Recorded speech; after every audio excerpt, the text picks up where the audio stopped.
Bab 2786 Rahasia Kehidupan Manusia Semi Santo. Terakhir kali Lu Ye menggunakan teknik rahasia menghunus pedang untuk melacaknya kembali ke menara waktu, dan dia tidak pernah menggunakannya lagi setelah waktu itu. Jika Anda menghitung waktu yang dihabiskan di menara waktu, itu akan menjadi setidaknya ratusan tahun. Setelah sekian lama, dia telah memelihara dan tidak pernah terganggu. Bahkan ketika menghadapi Sui Jiu, dia tidak memiliki niat untuk menggunakannya, karena pada saat itu kesenjangan antara dirinya dan kekuatan Sui Jiu terlalu besar. Bahkan jika dia menggunakan teknik rahasia ini, dia tidak memiliki harapan untuk mengubah kekalahan menjadi kemenangan. Sebaliknya, dia dapat terus menunda waktu dengan kekuatan papan catur langit berbintang. Namun, situasinya berbeda kali ini. Itu tidak dikendalikan oleh keracunan terus-menerus. Kekuatannya hampir sama dengan dirinya sendiri. Dapat dikatakan bahwa itu adalah lawan yang dekat.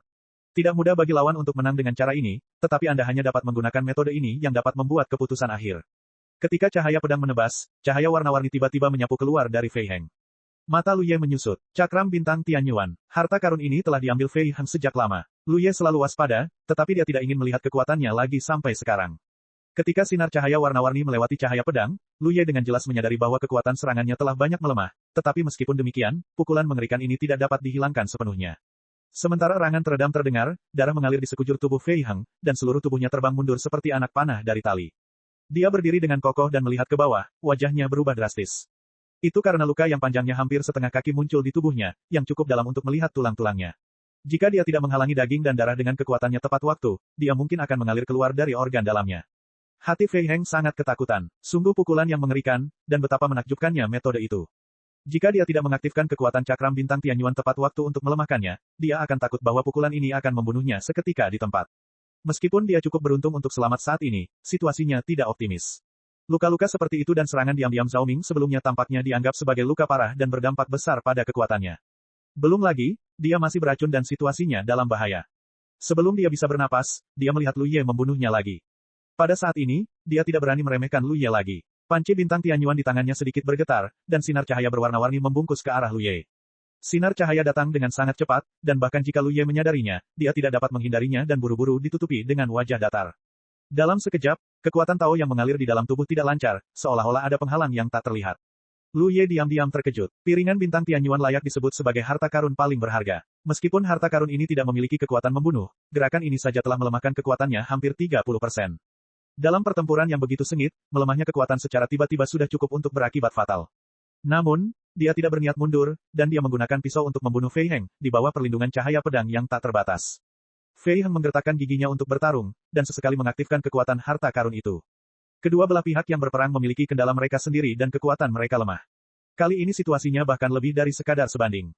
Namun, Lu Ye relatif tenang karena dia tidak terluka. Selain itu, dia harus terus mengaktifkan kekuatan harta karun untuk mempertahankan situasi. Begitu kekuatan piringan bintang Tianyuan terputus dan Lu Ye dapat memulihkan kekuatan aslinya, dia pasti bukan lawannya. Fei Heng telah mengembangkan niat untuk mundur. Pada titik ini dalam pertempuran ini, pasukan di bawah komandonya menderita kerugian besar, dan rencana untuk menyerang Pulau Changyun telah gagal. Jika dia jatuh di sini lagi, cakram bintang Tianyuan juga akan diambil oleh yang lain. Ini akan menjadi rasa sakit yang tak tertahankan bagi suku bulu, jadi dia harus menyimpan harta karun suku ini dalam keadaan apapun. Tetapi bagaimana Lu Ye bisa membiarkannya melarikan diri dengan mudah? Sambil mengejar dan melarikan diri, dua sosok melintas di atas lautan sangkar.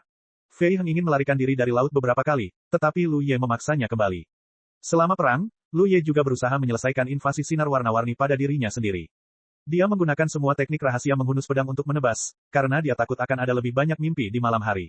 Ada lebih banyak pasukan asing di lautan sangkar ini, dan lebih banyak daripada Fei Heng, orang kuat asing. Situasinya tidak baik, jadi dia pasti meminta bantuan dari dunia luar. Jadi kita harus mengakhiri pertempuran sesegera mungkin. Kekuatan penghancur pohon bakat berpengaruh pada erosi cahaya warna-warni. Namun, Fei Heng terus-menerus mendesak kekuatan harta karun itu. Sebelum dia bisa membakar cahaya warna-warni yang mengikis tubuhnya, kekuatan baru harta karun itu menyelimutinya lagi. Kecuali ada cara untuk mengisolasinya sepenuhnya. Lu Ye berpikir dan mengaktifkan kekuatan pohon bakat lagi. Dalam sekejap, akar tak terlihat yang tak terhitung jumlahnya menyebar, membungkus seluruh tubuhnya. Tiba-tiba, jiwaku terkejut. Itu karena kekuatan Tao yang stagnan di dalam tubuh benar-benar pulih pada saat ini dan tidak lagi terganggu. Pohon bakat telah berubah ke titik ini, dan itu benar-benar dapat menghalangi erosi cahaya ilahi ini. Ketika dia berada di Jiushu, Lu Ye menderita banyak penderitaan cahaya magnet dimensi. Dia juga mencoba cara ini pada waktu itu, tetapi tidak berhasil. Efeknya saat ini tidak diragukan lagi karena kualitas pohon bakat yang lebih tinggi, lagi pula, sekarang berada di level harta karun. Serangan tiba-tiba menjadi ganas. Fei Heng terkejut dan tidak tahu mengapa musuh di depannya seperti disuntik dengan darah ayam. Jelas bahwa kekuatan lawan telah dikurangi oleh cahaya ilahi Tianyuan, tetapi dalam sekejap mata, dia kembali ke keadaan semula. Di bawah cahaya pedang yang tajam, Fei Heng secara bertahap menjadi sulit untuk dilawan. Darah beterbangan, potongan-potongan darah terpotong, dan bahkan beberapa tulang Tao terpotong. Jika bukan karena menghindari pemblokiran tepat waktu, itu akan terpotong menjadi dua. Hanya dalam 10 napas, tetua agung dari klan bulu telah mencapai akhir, dengan ekspresi putus asa di wajahnya.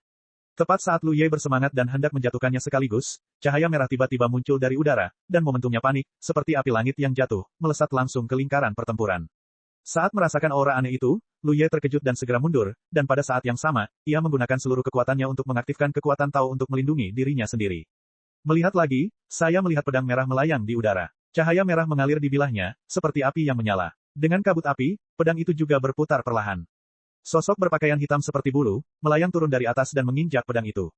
Lu Yelin menatapnya dan mengerutkan kening. Tepat ketika kecelakaan itu terjadi tiba-tiba, ia berpikir bahwa sambutan yang benar dan salah telah memanggil beberapa penolong, tetapi sekarang tampaknya bukan itu masalahnya. Karena pria berpakaian hitam yang datang ke sini hanya memiliki alis seputih salju, cukup mengesankan, dan memiliki penampilan biasa.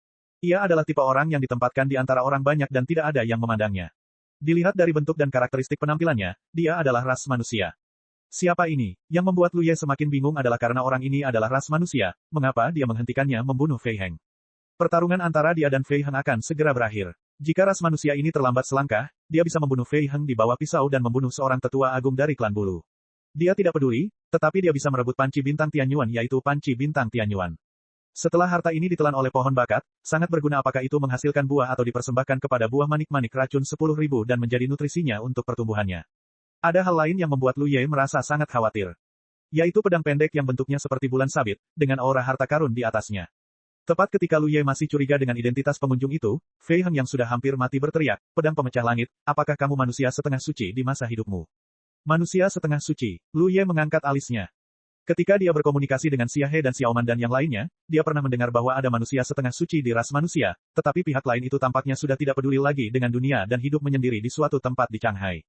Hanya ada segelintir orang yang pernah melihat orang ini di Laut Long karena dia sudah lama tidak muncul, dan bahkan ras manusia tidak tahu apakah dia masih hidup atau sudah mati. Lu Ye tidak pernah menyangka bahwa manusia setengah suci ini akan muncul di hadapannya seperti ini, atau pada titik waktu seperti ini, dengan cara seperti itu. Jika Fei Heng sangat takut saat menghadapi Lu Ye, maka dia akan sangat takut saat menghadapi si Sengya. Meskipun si Sengya selalu membelakanginya, dan setelah meneriakkan kalimat itu, mata Fei Heng dipenuhi dengan keputusasaan. Bagi Lu Ye, tidak peduli seberapa sulit situasinya, dia memiliki secercah harapan untuk melarikan diri. Namun, menghadapi seorang setengah suci, dia tidak memiliki kemampuan untuk melawan bahkan di masa jayanya. Mulutku penuh dengan kepahitan dan aku memakan Coctis Chinensis, tetapi aku merasa bahwa aku pasti akan mati hari ini. Sejak si Sengya muncul, dia telah menatap Lu Ye, dan pada saat ini dia berkata dengan ringan, karena aku tahu itu aku, mengapa kamu tidak keluar dari sini? Kelopak mata Lu Ye langsung tenggelam. Setelah tertegun, Fei Heng sangat gembira dan mengepalkan tinjunya dan berkata, terima kasih karena tidak membunuhku. Meskipun ras manusia memiliki status rendah di dunia sumber ini dan selalu digunakan sebagai bahan pengorbanan oleh ras asing utama, bahkan jika semua ras asing menganggap ras manusia sebagai babi dan anjing, Fei Heng tetap tidak berani tidak sopan di depannya. Ini tidak ada hubungannya dengan ras, tetapi rasa hormat terhadap kekuatan dan kultivasi. Setelah selesai berbicara, dia berbalik dan melarikan diri. Tatapan mata Lu Ye melewati si Sengya, dan niat jahatnya penuh dengan dingin. Tepat saat dia hendak mengejarnya, si Sengya menghela nafas, temanku, biarkan dia pergi. Tangan Lu Ye yang memegang pisau mengendur dan mengencang lagi. Setelah itu, dia memasukkan kembali pisau ke dalam sarungnya dan menatap si Sengya dan berkata, apa yang dikhawatirkan orang suci itu? Mengapa dia membiarkannya pergi? Si Sengya menghela napas lagi, orang bisa membunuh, tetapi harta tidak bisa diambil. Jika kamu mengambil cakram bintang Tianyuan, itu hanya akan menyebabkan bencana yang lebih besar. Bagaimanapun, itu adalah harta klan Yu. Setelah hilang, klan Yu tidak akan menyerah. Kamu tidak ingin dipandangi oleh orang kuat sepertiku, dan ada beberapa. Mendengar ini, Lu Ye tiba-tiba menyadari. Ini adalah sesuatu yang tidak dia pertimbangkan. Seperti yang dikatakan si Sengya, lempengan bintang Tianyuan ini sangat penting bagi klan Yu. Jika dia diambil sendiri, bagaimana mungkin para setengah orang suci dari klan Yu itu menyerah? Belum lagi lautan kurungan, tidak ada tempat baginya untuk berdiri di dunia sumber yang besar ini. Meskipun dia kuat saat ini, bahkan yang kanan dan yang lainnya hampir mati di tangannya, tetapi dia masih tidak memiliki peluang untuk menang melawan orang kuat setengah orang suci seperti Ru Si Sengya. Ini hanya dapat dilihat dari sikap Fei Heng terhadap si Sengya. Tuan Suci selalu ada di sana. Lu Ye bertanya lagi. Kalau aku tidak ada di sana sepanjang waktu, bagaimana mungkin aku bisa datang ke sini secara kebetulan dan menghentikannya di saat yang kritis? Bab 2787 meskipun rumah tua itu rusak, ia juga bisa berlindung dari angin dan hujan. Kau ingin bertanya, karena aku sudah ada di sini sepanjang waktu, mengapa kau hanya berdiri dan menonton sebelumnya? Si Sengya berkata dengan gembira. Lu Ye tidak berkata apa-apa, tetapi kesuraman di antara kedua alisnya adalah jawabannya. Tidak lama setelah dia datang dari dunia, dia melarikan diri ke Pulau Changyun selama beberapa hari. Selain mengenal Xia He, dia hanya memiliki cadangan, tidak berinteraksi dengan orang lain, dan tidak dapat berbicara tentang persahabatan. Tetapi bagaimanapun juga, mereka adalah ras manusia. Jika dia tidak menyiapkan gerakan rahasia terlebih dahulu untuk melindungi dirinya sendiri dalam pertempuran di Pulau Changyun ini, pulau itu akan hancur sekarang, dan jutaan ras manusia akan menjadi tawanan di bawah pengawasan dan tidak akan luput dari nasib dikorbankan. Ada lebih dari satu Pulau Changyun di atas lautan sangkar. Jadi Lu Ye tidak dapat mengerti mengapa orang kuat setengah suci seperti si Sengya acuh tak acuh untuk menonton dan melihatnya. Alasan mengapa dia muncul adalah karena cakram bintang Tianyuan. Di alam sumber, ada kelompok etnis besar yang berselisih, dan para setengah orang suci tidak diperbolehkan ikut campur. Ini aturannya. Jika aku bertindak, para setengah orang suci dari ras asing tidak akan tinggal diam, dan aku pasti akan mati saat itu. Si Sengya menghela napas lagi. Ini adalah ketiga kalinya dia menghela napas dalam waktu singkat setelah dia muncul, penuh dengan ketidakberdayaan. Meskipun rumah tua itu rusak, itu hampir tidak dapat berlindung dari angin dan hujan. Jika aku mati, klan Changhai akan sepenuhnya menjadi suku budak dari ras asing utama dan tidak memiliki tempat untuk berdiri. Lu Ye diam-diam, mengangguk sedikit, aku mungkin mengerti kesulitan Tuan Suci. Hanya ada 1/2 orang suci di ras manusia. Jika sesuatu benar-benar terjadi, pertempuran antara para setengah orang suci akan dipicu. Bagaimana si Sengya bisa menjadi lawan jika dia sendirian? Jadi bahkan jika ras manusia di atas lautan sangkar bertemu tidak peduli seberapa terpencilnya dia hanya bisa menonton dan tidak memiliki cara untuk ikut campur. Ini adalah berapa tahun telah dihabiskan. Meskipun baru pertama kali bertemu dengan manusia setengah suci ini, Lu Ye dapat dengan jelas merasakan rasa sakit dan ketidakberdayaan di dalam hatinya hanya dalam beberapa patah kata. Kamu memiliki sumber daya untuk menjadi orang suci. Setelah waktu ini, banyak orang kuat pasti akan memperhatikanmu. Berhati-hatilah. Si Sengya mengingatkannya, dan pisau langit yang hancur di bawah kakinya berputar, berubah menjadi lingkaran api, membungkusnya. Lu Ye berdiri di sana dan mengerutkan kening, lalu berbalik untuk melihat ke arah pelarian Fei Heng, tetapi masih sedikit tidak mau menerimanya. Tetapi sekarang setelah semuanya sampai pada titik ini, dia tidak dapat mengejarnya lagi. Belum lagi apakah dia dapat mengejar, bahkan jika dia mengejar, apa gunanya tidak dapat mengambil alih cakram bintang Tianyuan. Meskipun ras manusia tidak dalam kondisi yang baik di dunia luar, ras manusia di dunia sumber relatif terkekang. Entah mengapa, Lu Ye penuh dengan depresi dan tidak punya tempat untuk melampiaskannya, dan dia merasa bahwa dunia ini benar-benar mengerikan. Dia membalikkan tubuhnya dan terbang menuju Pulau Changyun. Ketika dia tiba di tempat Lu Ye untuk kembali ke pulau itu, pertempuran di pulau itu telah berakhir. Pada saat ini, di Pulau Changyun, banyak biksu manusia berkumpul dalam kelompok, semuanya tampak waspada dan curiga pada mayat-mayat beracun yang diselimuti aura hitam di dekat mereka. Tidak seorang pun tahu apa yang terjadi. Karena kejadian itu terjadi terlalu cepat dan situasinya terlalu aneh. Sebelumnya, perlindungan pulau itu rusak, dan setelah pasukan asing berbaris langsung masuk, semua ras manusia mengira mereka akan hancur. Siapa yang mengira bahwa pasukan musuh tiba-tiba menjadi kacau dan entah bagaimana sebagian besar vitalitasnya layu. Lalu ada mayat-mayat beracun seperti itu. Mereka masih mempertahankan karakteristik suku asing, tetapi mereka tidak lagi hidup dan seperti suku mayat. Kuncinya adalah mayat-mayat beracun ini tidak menjadi musuh umat manusia, tetapi malah menyerang dan membunuh rekan-rekan asli mereka dengan gila-gilaan. Setelah para biksu asing tewas dalam pertempuran, semua tubuh mereka masih utuh, dan mereka berubah menjadi mayat-mayat beracun seperti itu. Dalam pertempuran ini, kecuali beberapa Taois tingkat atas yang kuat dan berkuasa yang melarikan diri ketika mereka melihat bahwa situasinya tidak baik, sisanya akan menjadi mayat yang hancur atau menjadi mayat beracun. Setelah pertempuran, mayat-mayat beracun itu berdiri dengan tenang. Para biksu manusia di pulau itu belum pernah melihat pemandangan yang begitu aneh, dan tidak seorang pun tahu harus berbuat apa. Dilihat dari situasi sebelumnya, mayat-mayat beracun ini tidak diragukan lagi adalah pasukan yang bersahabat, tetapi mereka semua berubah setelah musuh tewas, yang keterlaluan. Ketika Lu Yefei kembali, Chu Li dengan cepat maju ke depan, saudara Lu. Lu Ye mengangguk sedikit, bagaimana situasinya? Chu Li berkata dengan tidak dapat dijelaskan, entah bagaimana, banyak musuh telah menjadi mayat-mayat beracun seperti itu. Dengan bantuan mereka, pulau itu telah dipertahankan. Bukan hanya mereka bertahan, tetapi jika mereka benar-benar harus dianggap sebagai korban, musuh akan hampir musnah kecuali para atasan dan para atasan dan para atasan dan para atasan dan para atasan akan mati dalam pertempuran, dan sebagian besar dari mereka akan berubah menjadi mayat beracun. Kami memiliki para ahli untuk membantu. Chu Li tiba-tiba merendahkan suaranya, racun ini tidak dapat lahir tanpa alasan.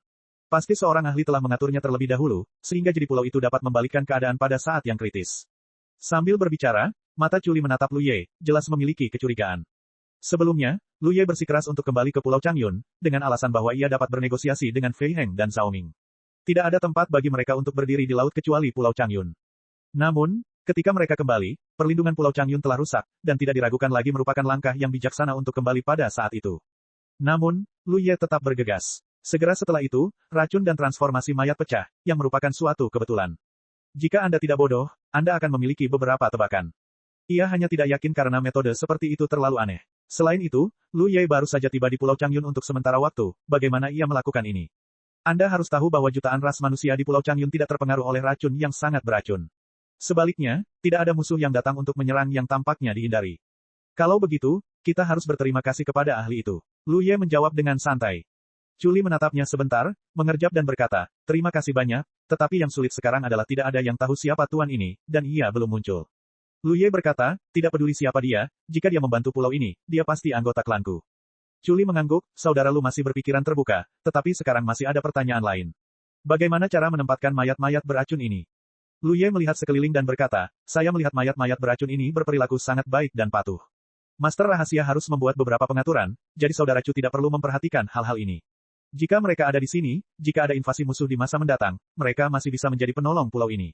Chuli tidak bisa menahan diri untuk tidak berkedut ketika mendengar ini. Mengapa mayat-mayat beracun dengan warna biru dan hitam, dengan wajah yang mengerikan serta tubuh yang tidak lengkap ini dikaitkan dengan patuh dan patuh? Tetapi dari sudut pandang lain, mengesampingkan penampilan mayat-mayat beracun ini, setelah perang, mereka berdiri di sana seperti tiang kayu yang tak terhitung jumlahnya, dan memang sangat patuh. Di mana Changyun? Lu Ye bertanya dengan suara yang dalam. Dia dan Changyun tidak memiliki dendam sebelumnya. Tidak peduli apa alasan mereka menjualnya, gangster ini terikat. Sekarang perang sudah berakhir, kita tentu harus membalas dendam dan membalas dendam.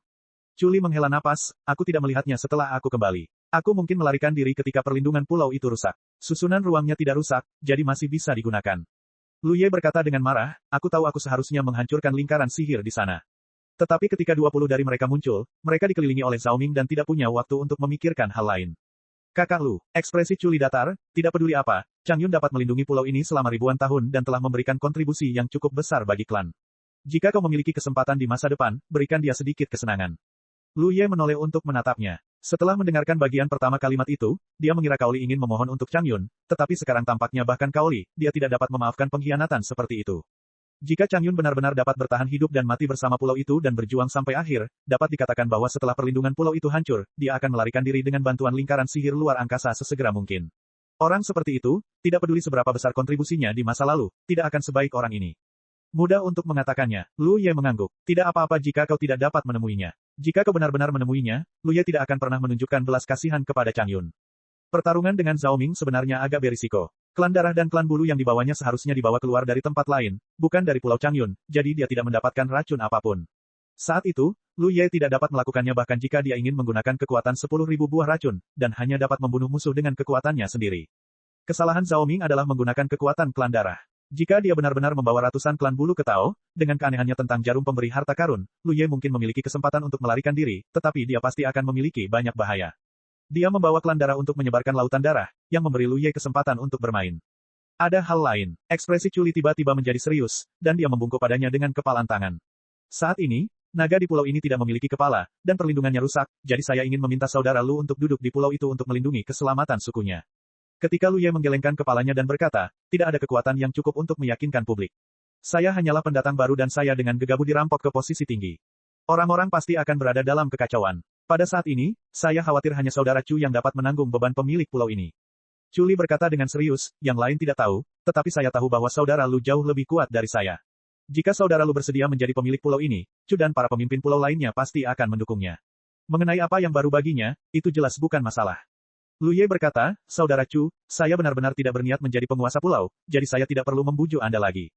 Tetapi, Chuli ingin mengatakan sesuatu yang lain, tetapi Lu Ye mengangkat tangannya dan berhenti, kakak Chu merasa dia tidak cukup kuat. Bagaimana jika ada yang mendukungnya? Tentu saja aku tahu saudara Lu akan mendukungku. Chuli tersenyum pahit. Bukan aku, bagaimana jika guru yang mengendalikan racun itu? Hah, Chuli bingung dan berpikir, bukankah guru pengendali racun itu kamu? Apa yang sedang kamu bicarakan? Setelah sebatang dupa, banyak biksu manusia dari Pulau Changyun menjadi gempar. Mayat-mayat beracun yang berdiri diam di tempat itu setelah perang tiba-tiba mulai bergerak bersama seolah-olah mereka telah menerima perintah. Secara bertahap, semakin banyak mayat beracun berkumpul di tempat itu, membentuk pasukan yang padat. Dapat dikatakan bahwa hampir 80% biksu asing yang datang untuk menyerang Pulau Changyun kali ini berubah menjadi mayat beracun dan berdiri di sini. Sungguh spektakuler, dan mengerikan. Bab 2788 Tingkat Kesempurnaan ke-7. Banyak biksu manusia menyaksikan dengan ketakutan, dan pasukan mayat beracun berkumpul bersama, dengan skala besar dan barisan yang kuat. Ini jelas merupakan kekuatan yang dapat menghancurkan Pulau Changyun hingga rata dengan tanah. Untungnya, semua mayat beracun tidak memiliki gerakan yang tidak normal. Tiba-tiba, mata semua orang melihat ke satu arah. Sesosok tubuh melayang ke udara di antara pasukan mayat beracun yang padat.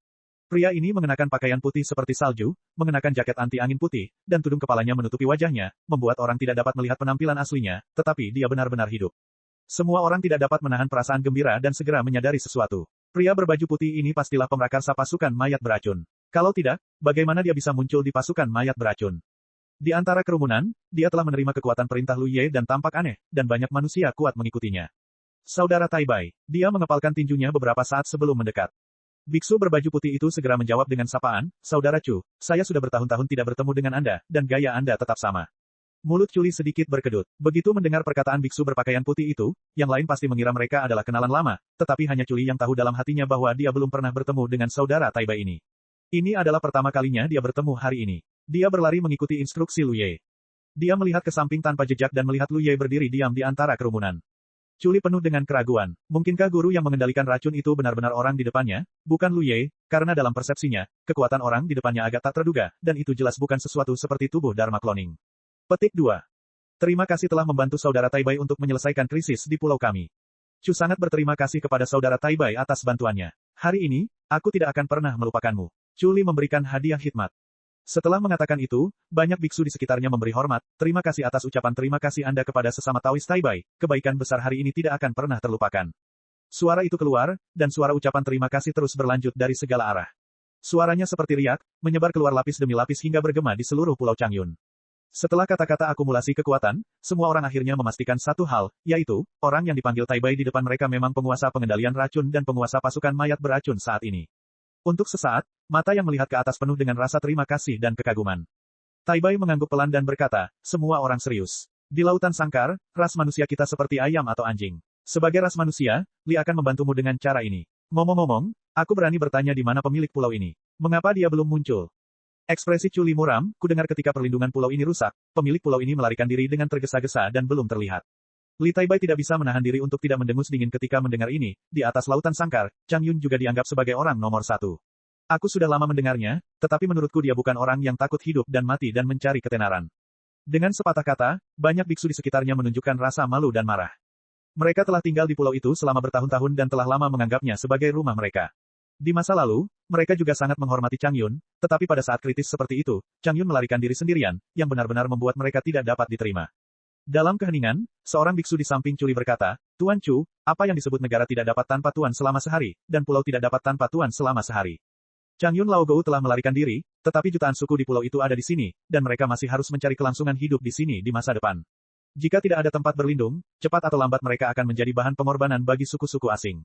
Pulau itu sekarang akan menjadi milik Chu, Anda memiliki prestise tertinggi. Silakan ambil posisi Tuan Pulau. Di bawah penutup tudung putih, Li Taibai tidak bisa menahan diri untuk tidak mengangkat alisnya, dan diam-diam melirik biksu yang berbicara, dan segera mengenalinya sebagai salah satu dari mereka yang selamat dari pertempuran Xiaoming sebelumnya. Dia masih bertanya-tanya apakah akan menyebutkan topik ini sendiri, tetapi siapa yang mengira dia akan diambil lebih dulu. Tetapi ini tidak diragukan lagi akan memiliki efek yang lebih baik. Setelah biksu itu selesai berbicara, ada banyak tanggapan. Ya, Komandan Chu, posisi penguasa pulau sangat diperlukan. Ketika Changyun pergi, pulau ini hanya bisa mengandalkanmu. Tolong juga minta Chu untuk mengambil alih posisi penguasa pulau. Kami sudah melihat pemilik pulau. Petik 2 petik 2. Dengan semua pembicaraan itu, identitas pemilik pulau Culi telah dikonfirmasi. Dia melambaikan tangannya dengan cepat dan berkata, kamu sangat dihormati oleh Chu. Kamu tahu kekuatan macam apa yang bisa membuatmu berhasil menduduki posisi penguasa pulau. Biksu yang berbicara pertama berkata, dulu, Changyun adalah penguasa pulau, tetapi dia bahkan tidak pernah menunjukkan wajahnya. Apa gunanya penguasa pulau seperti itu? Tidak peduli seberapa kuat penguasa pulau itu, dia adalah pemimpin Chu, yang memimpin jalan dan membunuh musuh di segala arah. Kita dapat melihat bahwa penguasa pulau ini, jika bukan karena penerus Chu, saya tidak akan yakin. Tidak buruk, jabatan kepala pulau adalah panglima tertinggi. Untuk kekuatan, pulau ini memiliki pasukan besar mayat beracun dari sesama Taois Taibai. Sebelumnya kekuatan perlindungan jauh lebih unggul, bahkan jika ada musuh kuat yang menyerang, saya khawatir pemilik pulau tidak akan dapat mengambil tindakan. Ini ekstrim, ini ekstrim. Li Taibai tersenyum tipis dan berkata, Saudara Chu, jangan menolak ketika semua orang ingin kembali. Di saat krisis ini, lakukan sesuatu yang berani. Culi mengangguk sedikit, tampak tegas, dan berkata sambil mengepalkan tangan, demi saudara-saudaramu, aku akan terus menjadi penguasa pulau hari ini, dan aku akan membantu kalian semua untuk melindungi kedamaian pulau bersama-sama di masa depan. Mari kita bertemu dengan pemilik pulau. Setelah Culi menjadi pemilik pulau, banyak perintah segera dikeluarkan. Hal pertama adalah memperbaiki susunan pelindung pulau, serta susunan sihir di garis pertahanan. Insiden perburuan belum berakhir. Meskipun Pulau Changyun telah mengatasi masa sulit, tidak seorang pun dapat menjamin apakah akan ada waktu kedua. Jika ada yang kedua kalinya, musuh yang menyerang mungkin tidak sebesar sebelumnya. Karena mereka menderita kerugian sekali, musuh pasti akan mengirimkan kekuatan yang lebih kuat ke sana. Kemudian dia memerintahkan orang-orang untuk membuka rumah harta karun di pulau itu, mengambil sejumlah besar bahan budidaya dan penyembuhan, dan membagikannya sesuai dengan manfaatnya. Sangat disayangkan setelah rumah harta karun pulau ini disapu melalui Changyun, tidak banyak hal baik yang tersisa. Ini membuat Chu Li benci Changyun. Zejia Huo Dang Chuzai Ben Dao Fang Hu Gao Po De Si Ho Zi Sen Tao Wang Ye Jiu Bale, Juran Jiang Bao Ku Li De Hao Dong Si Do Juan Zhou Le. Zejiu Dao Ziyan Xia Xiang Yao Zong Zu Ben Dao Fang Xian Dou Yu Xie Jianan. Hao Zai Duo Le Yi Zi Du Si Da Jun, Ze Zi Da Jun Fen San Kai Lai, Wan Kuan Ke Yi Tian Bu Fang Xian Sang De Yi Xie Kong Ke, Rang Ben Dao De Fang Hu Zi Li Geng Sen Zikian. Zichi Zisi, Yi Zuo Fu Di Zong, Lu Ye Zeng Yi Bian Ke Lu Xiao Si Jie Zong De Dao Hen, Yi Bian Po Jie Chu Wu Jie De Jin Si. Ta Demian Kian, Yi Mei Mei Chu Wu Jie Ji Hu Dui Cheng Le Yi Zuo Xiao San. Ze Xie Kuan Dou Si Ta De Zan Lipin, Zisu Yi Su Liang Zemi Duo, Yi Ze Si Sa Di Su Huo, Buguo Na Si Xiao Tu, Datu De So Huo Ze Si Lai Yuan Si Du Si Da Jun. Name Yi Ju Du Si Dou Yu Zi Ji De Chu Wu Jie, Chikian Jing Yu Fen Sen So Ji, Kuan Dou Song Dao Le Ben Zun Ze Bian, Fan Zeng Du Si Men Yan Xia Yi Jing Yong Bu Dao Ze Xie Dong Si Le. Yuan Jie Siu Si De Sen Jia, Bikili Jie Ke Si Yao Feng Pei Yi Xie, Ruchi Ji Sao Cheng Duo, Jisa Cheng Ta, Yi Suo Ze Yi Zan Si Xia, Lu Ye Sen Jia Bao Zeng, Bian Si Dao Yu, Do Bu Zi Neng So Huo Duo Sao. Mo Yi Ke, Sui Ze Yi Dao Dao Hen De Kelu, Lu Ye Bu Jin Jing Sen Yi Zen, Nei Tian De Mi Fa, Diki Zong Zong Yu Yuan Men Le, Zi Jiu Yi Wei Ze Ta Mei Ban Fa Zai Kelu Geng Duo De Dao Hen, Chu Fei Jiang Xiao Si Jie Mi Fa Siu Sing Zi Xia Yi Cheng. Bu Yong Tai Guo Zi Si De Chatan, Lu Ye Ye Neng King Chu De Panduan Chu, Nei Tian De Mi Fa Diki Zong Yuan Men, Gei Zi Ji Dai Lai De Ji Chu Si Li Ti Seng Si Sikian Wu Bai Dao. Siang Bijiao Tagang Lai Yuan Jie De Si Ho, Ji Chu Si Li Yu Ti Seng Le Zeng Zeng Yi Kian Dao Zi Duo, Ze Jiu Yi Wei Ze, Yan Siata Kuan Li Bao Fa De Hua, Zu Yu Liu Kian San Bai Duo Dao De Si Li. Siang Du Yu Zeng Tong De Siu Sing Ti Si, Nei Tian De Mi Fa Gei Zi Sen Dai Lai De Ti Seng Tai Dale, Chu Ji Zong Hai Kan Bu Chu Sen Mi, Di Yi Zong De Si Ho Zi Yu Yi Bai Dao, Di Er Zong Kai San Bai Dao, Di San Zong Ye Zi Liu Bai Dao. Dan Siu Sing De Cheng Chi Yue Gao, Neng De Dao De Ti Seng Jiu Hui Bu Duan Zeng Sang, Ze Kai Di Ki Zong, Di Ba Zong Ne, Yuan Men Si Neng Gei Zi Ji Dai Lai Duo Da De Ti Seng. Si Li Ti Seng Juda, Ran Xiao Hao Ye Bu Xiao, Nei Tian De Dao Hen De Kelu, Ji Hu Mei Yi Dao Do Yao Xiao Hao Sang Wan Dao Li, Ze Yi Kian Dao Si Li De Seng Jia, Bian Yi Wei Ze Yi Kian Duo Wan Dao Li De Xiao Hao. Ruo Fei Lu Ye Zi Kian So Mai Le Ji Jian Subao, Chong Na Ji Ge Jia Zu Nong Lai Le Yi Pi Dao Yu, Hai Zen Yu Si E Cheng So Buki, Zai Yu Tian Fu Su Xiang Su, Fo Ze Ji Bian Yu Dao Yu, Ta Ye Mei Yu Nami Da De Neng Li, Sun Su Lian Hua. Ke Yi Suo, Da Liang Dao Yu He Tian Fu Su De Siang Fu Siang Cheng, Kai Zhao Ji Ule Ta Si Li De Sun Su Zeng Kiang. Dia tiba-tiba teringat pada pria bernama Sue ini Ju. Zidang Ri Bie, Ze Jia Huo Jiu Bu Zi Dao Kule He Chu, Ruo Si Zai Jian De Hua, Sue Jiu Biding Yao Da Chi Yi Jing, Yin Wei Yan Xia Lu Ye Gu Mo Ze Zi Ji De Sili, Yi Jing Wan Kuan Bu Sun Setale. Tidak ada ruang untuk kemajuan dalam latihan untuk saat ini, karena Lu Ye tidak memiliki pecahan manik-manik Tao di tangannya. Di dunia batin, kualitas mutiara Hedao berada di atas level banjir dan di bawah level alam semesta. Jika kualitas mutiara Hedao tidak ditingkatkan, teknik rahasia dunia batin tidak dapat dipraktikkan. Saya tidak tahu apakah ada pecahan manik-manik Hedao di dunia sumber ini. Lu Ye berbalik dan mengeluarkan barang lain. Ini adalah harta karun yang tampak seperti palu tembaga besar. Itu adalah benda yang ditinggalkan oleh keturunan Zhao Ming dan Fei Heng setelah mereka tewas dalam pertempuran. Awalnya itu berada di tangan kekuatan. Tetapi sehari sebelum kemarin, Culiman mengirim harta karun itu ke sini. Mungkin karena tidak ada manfaat khusus bagi Lu Ye, saya melihat Lu Ye menjual harta karun untuk memelihara ikan sebelumnya, jadi saya melakukan ini. Selain itu, harta karun ini tidak ada gunanya di tangan kekuatan penyimpanan, jadi lebih baik memberikannya kepada Lu Ye untuk mendekatkan mereka. Menurutnya, apapun hubungan antara Li Taibai dan Lu Ye, tampaknya Lu Ye adalah yang utama, jadi sama sekali tidak ada salahnya menjalin hubungan baik dengan Lu Ye. Dia juga perlu mengandalkan kedua orang ini untuk melindungi pulau itu. Harta karun ini cukup jenius, dan tidak berguna untuk menyimpan kekuatan, dan Lu Ye juga tidak berguna, jadi dia berpikir untuk mencobanya. Dia ingin melihat perubahan apa yang akan terjadi jika pohon bakat menelan harta karun dan mengubahnya menjadi nutrisi untuk memelihara buah-buahan di pohon itu. Bab 2789 Minyak Lemak. Yang dapat dipastikan oleh Lu Ye sekarang adalah bahwa setelah pohon bakat menelan harta karun tersebut, akan ada dua perubahan sesuai keinginannya. Yang pertama adalah menghasilkan buah harta karun yang sesuai di pohon dan mewarisi kekuatan harta karun tersebut. Yang kedua adalah mengubahnya menjadi nutrisi dan memelihara buah harta karun lainnya. Harta karun lahir dari harta karun yang paling berharga, jadi harta karun tersebut juga harus dapat menjadi nutrisi ini. Ini adalah tebakannya, tetapi seharusnya tidak salah. Mengenai seberapa banyak nutrisi yang dapat diubah menjadi harta karun, saya belum tahu, itulah sebabnya dia ingin mencobanya.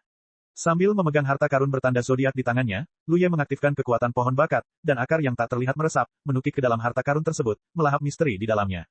Hanya dalam waktu singkat, harta karun di tangannya berubah menjadi bubuk dan menghilang. Dengan demikian, ada kekuatan misterius yang ditambahkan ke pohon bakat tersebut. Seperti yang diduga Lu Ye, misteri ini dapat menjadi nutrisi untuk pertumbuhan buah harta karun. Tanpa ragu, dia mengirimkannya ke buah manik 10.000 racun dan menelannya. Aku merasakannya dalam diam sejenak dan tak dapat menahan diri untuk tidak mengangkat alisku. Hasilnya sungguh tak terduga, karena meskipun peningkatan yang dibawa oleh harta karun pada buah 10.000 manik racun tidak terlalu besar, tampaknya lebih baik dari yang diharapkannya. Sebagai pemilik pohon bakat, ia dapat dengan jelas merasakan hal ini. Ini berarti kabut beracun yang ia buat dengan bantuan 10.000 manik racun akan memiliki kekuatan yang lebih besar di masa mendatang. Setelah merasakan manisnya, Lu Ye segera mengeluarkan 3 harta karun lagi. Ini semua adalah rampasan yang ia peroleh dari pasukan mayat beracun, dan semuanya digunakan untuk menyerang harta karun dari berbagai spesies, yang tidak berguna baginya. Harus dikatakan bahwa masih banyak harta karun di dunia sumber, dan hanya ada sedikit di antara mereka di pasukan mayat beracun. Anda harus tahu bahwa semua musuh yang dapat melarikan diri adalah atasan dan memiliki kekuatan yang kuat, dan jumlah harta karun yang akan mereka ambil pasti akan lebih banyak. Ini mungkin karena suku asing sering menggunakan ras manusia sebagai bahan pengorbanan, sehingga mereka dapat menerima bantuan dan pahala dari keinginan mereka. Setengah jam kemudian, saat ketiga harta karun ini ditelan satu demi satu, kekuatan dari 10.000 manik racun pun meningkat. Namun, dalam persepsi Lu Ye, buah ini masih agak berbeda dari harta karun perhiasan 10.000 racun yang asli, jadi perlu dibudidayakan. Dia tidak tahu berapa banyak harta karun yang harus ditelannya untuk mengembalikan buah harta karun itu ke kekuatan aslinya, tetapi hanya ada satu hal yaitu buah ini dapat terus tumbuh, jadi batas atasnya lebih tinggi dari harta karun aslinya. Ini tidak diragukan lagi merupakan sesuatu yang dinantikan. Dengan perolehan ini, Lu Ye tidak dapat menahan keinginannya untuk membeli kembali 3 harta karun yang telah dijualnya sebelumnya, tetapi 6 juta ikan yang diperolehnya sebelumnya telah menghabiskan hampir setengahnya. Barang rampasan yang disumbangkan oleh pasukan mayat beracun dapat menutupi kekurangannya, dan bahkan ada banyak kekayaan.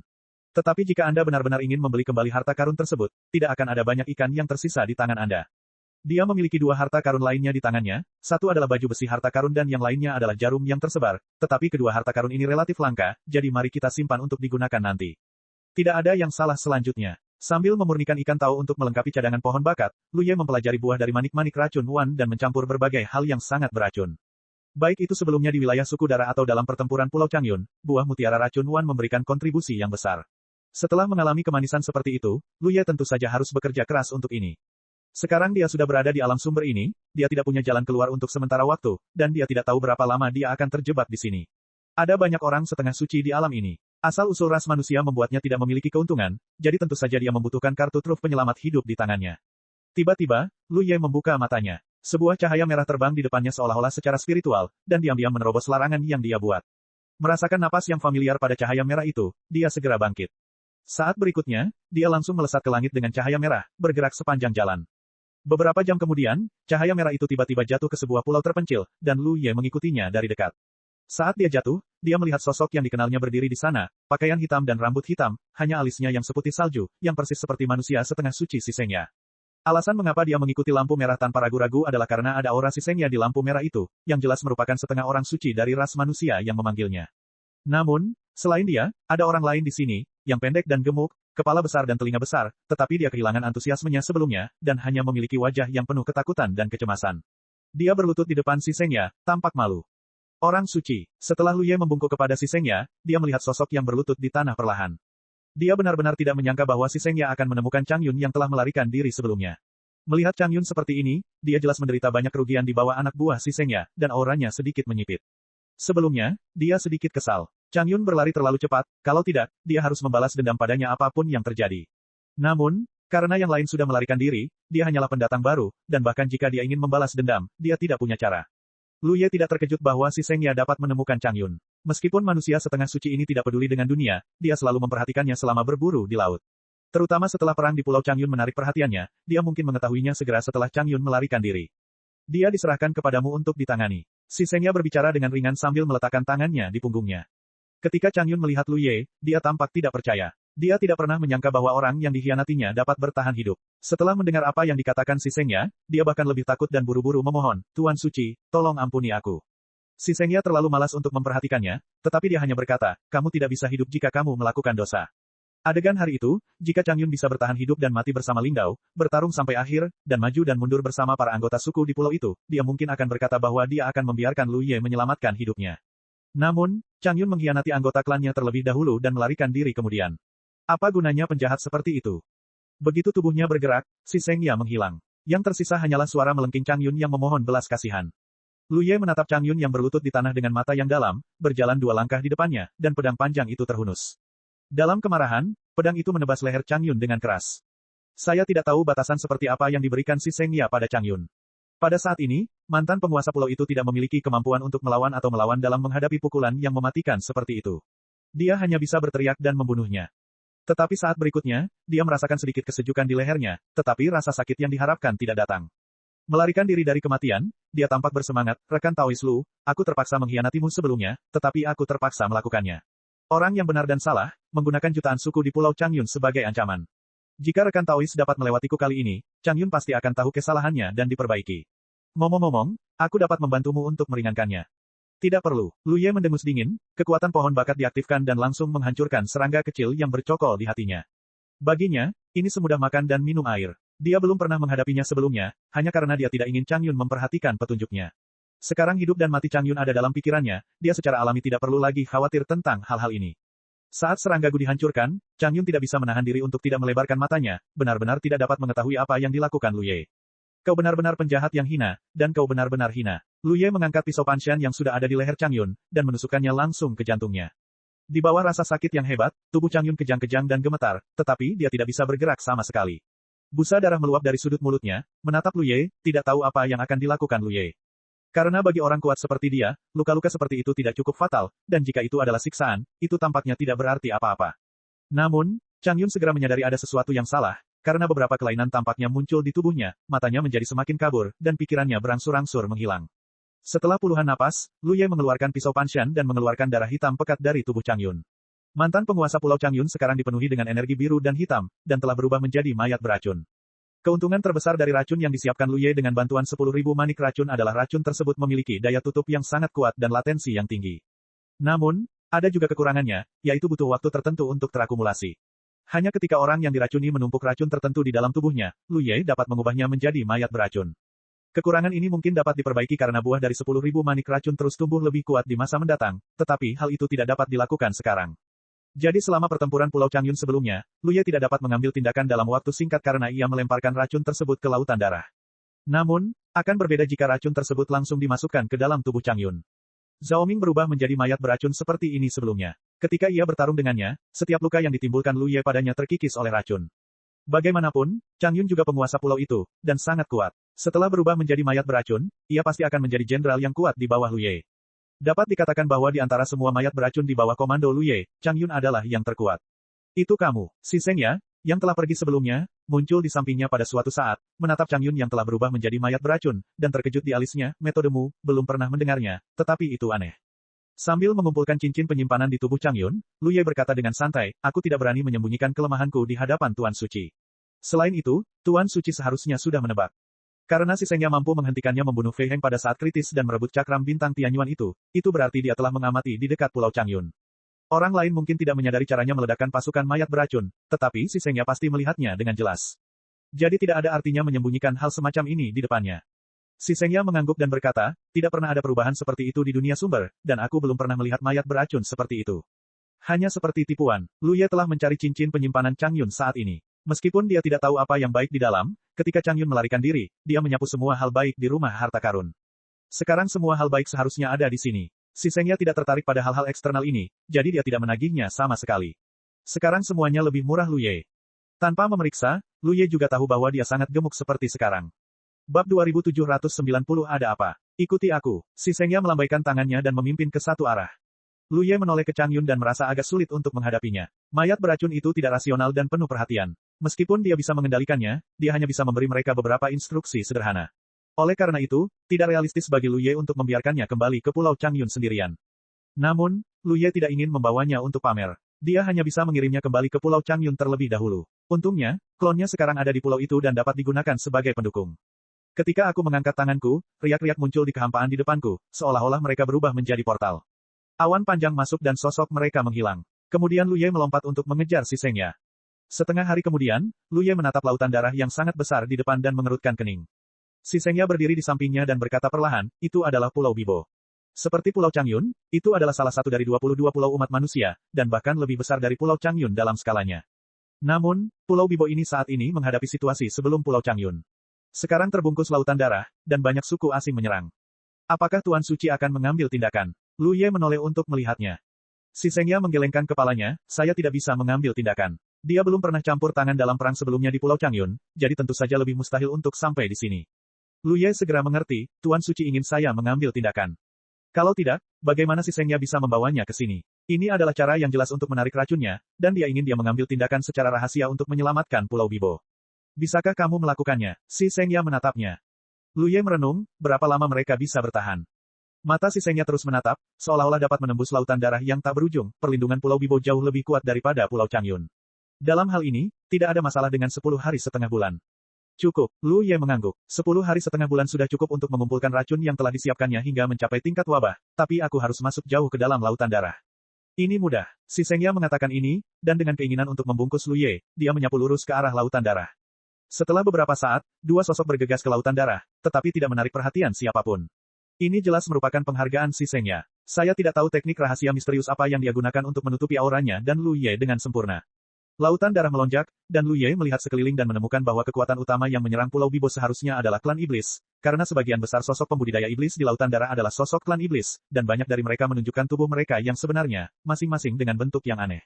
Di lautan darah ini, esensi iblis bergulung seperti air pasang.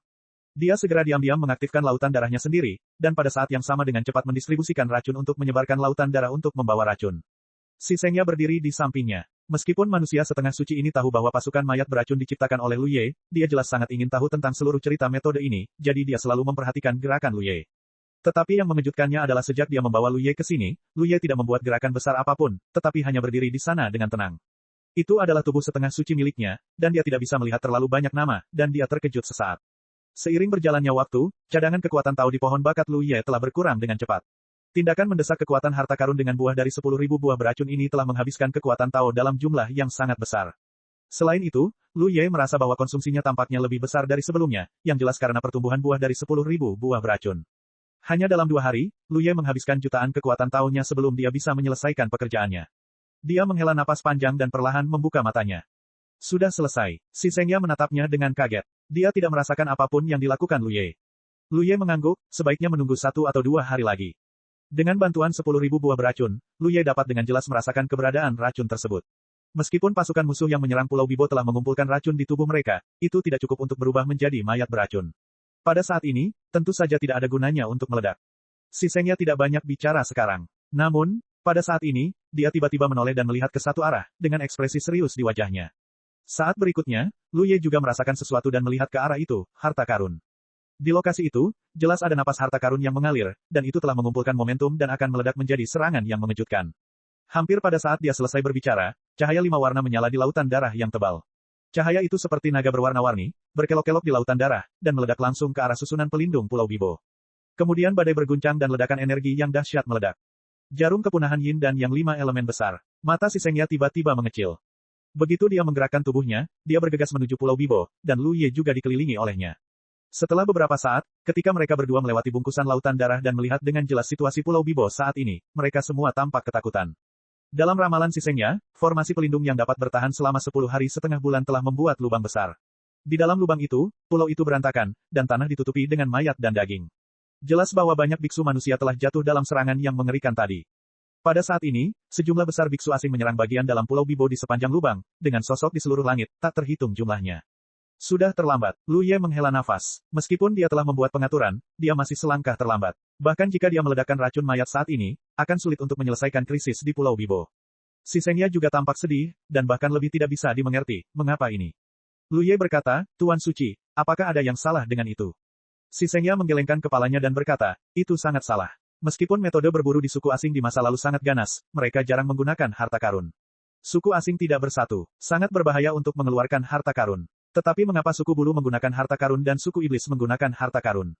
Selain itu, dilihat dari postur klan iblis, tampaknya itu seperti membunuh semua orang. Mungkinkah mereka ingin memusnahkan umat manusia di laut? Tetapi apa manfaatnya bagi mereka? Selama puluhan ribu tahun, umat manusia di laut kandang seperti daun bawang, dipotong oleh ras asing satu demi satu.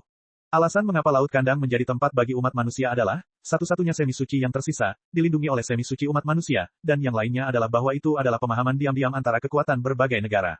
Karena umat manusia perlu memulihkan diri, hanya jika ada cukup banyak jumlah dan kekuatan yang kuat, mereka dapat memiliki nilai yang cukup.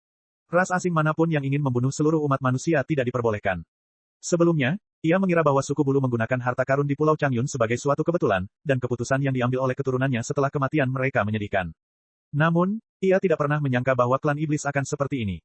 Satu adalah kebetulan, dua tidak. Pasti telah terjadi sesuatu yang tidak diketahuinya, sehingga suku asing menggunakan kekuatan harta karun tersebut begitu sering selama perburuan ini. Apa yang harus kita lakukan sekarang? Lu Ye bertanya sambil mengerutkan kening.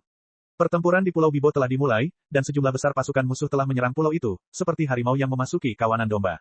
Meskipun para biksu manusia di pulau itu bertempur sampai mati, efeknya sangat kecil. Melihat seperti ini membuat Lu Ye merasa tidak nyaman, tetapi membiarkannya membunuhnya sendiri tidak akan banyak berpengaruh, dan dia bahkan mungkin dipenjara. Meskipun kekuatannya telah tumbuh, kekuatan pribadinya benar-benar tidak dapat memainkan peran banyak dalam perang sebesar itu. Itu adalah kebencian sekaligus rasa kasihan di hati saya. Hanya dalam 1 atau 2 hari, dia dapat meledakkan racun mayat dan menyelesaikan krisis di Pulau Bibo. Ayo pergi, kata si Sengya, berbalik dan bergegas keluar, dan Lu Ye tanpa sadar tersapu. Setelah meninggalkan lautan darah, si Sengya terbang cepat ke satu arah, seolah-olah dia sangat cemas. Kecepatan setengah orang suci itu begitu cepat. Lu Ye diam-diam memperkirakan bahwa bahkan jika dia mengaktifkan teknik pelarian darah, itu akan jauh lebih sedikit dari itu. 2 jam kemudian, pulau besar lainnya berada di luar, dan Lu Ye serta si Sengya berdiri berdampingan. Manusia setengah suci itu memandang pulau besar di sana, matanya penuh dengan kesuraman. Tidak, pulau besar yang tidak terluka parah beberapa hari lalu ini telah dilanggar perlindungannya. Dan dilihat dari situasi di pulau itu, pertempuran telah berakhir. Saya tidak tahu berapa banyak biksu manusia yang menjadi tawanan, dan banyak kapal harta karun mengelilingi pulau itu dan bertanggung jawab untuk mengawal mereka. Tidak perlu berpikir bahwa musuh di sini pasti telah menggunakan harta karun itu, jika tidak, perang tidak akan berakhir begitu cepat. Di samping si Sengya, Lu Ye menatapnya dari kejauhan dan merasa berat. Jika bukan karena dia meletakkan trik rahasia di Pulau Changyun, situasi saat ini akan seperti yang terlihat di hadapannya. Sejumlah besar biksu manusia tewas dalam pertempuran, dan mereka yang masih hidup akan menjadi tawanan. Kamu kembali ke Pulau Changyun dulu, aku ingin melihat situasi pulau-pulau besar lainnya. Si Sengya tiba-tiba berkata, lalu berbalik dan melarikan diri. Dari kejauhan, terdengar suara, berjalan di bawah laut, tidak ada setengah orang suci di klan laut. Dengan kekuatanmu, tidak ada seorang pun di klan laut yang dapat menghentikanmu. Ketika kata terakhir datang, sosok si Sengya telah menghilang. Lu Ye tidak tahu apa yang ingin dilihat si Sengya. Situasi saat ini tidak diragukan lagi sangat tidak menguntungkan bagi umat manusia, tetapi setengah orang suci ini pasti memiliki pertimbangannya sendiri ketika melakukan sesuatu. Dia melihat ke arah pulau itu lagi, mengerutkan kening dan merenung sejenak, tetapi akhirnya menekan kegelisahan di hatinya, dan pola kekosongan di bawah kakinya dengan cepat terbentuk. Si Sengya memintanya untuk turun ke laut demi keselamatannya, tetapi manusia setengah suci ini tidak tahu bahwa ia memiliki sarana untuk kembali ke Pulau Changyun dengan cepat. Saat riak-riak kehampaan tersebar, sosok Lu Ye telah menghilang. Di Pulau Changyun, banyak biksu manusia berkumpul dan berusaha membangun kembali garis pertahanan dan formasi pelindung. Masalah perburuan belum berakhir, jadi itu tidak aman. Selain itu, Pulau Changyun telah merusak semangat klan bulu dengan parah. Klan bulu pasti tidak akan menyerah dan akan bangkit kembali. Bagaimanapun, tidak ada klan asing yang menderita kerugian sebesar itu dari klan manusia. Jika balas dendam ini tidak dibalaskan, bagaimana klan bulu akan mendapatkan pijakan di dunia sumber di masa depan? Saya khawatir orang-orang akan ditertawakan kemanapun mereka pergi.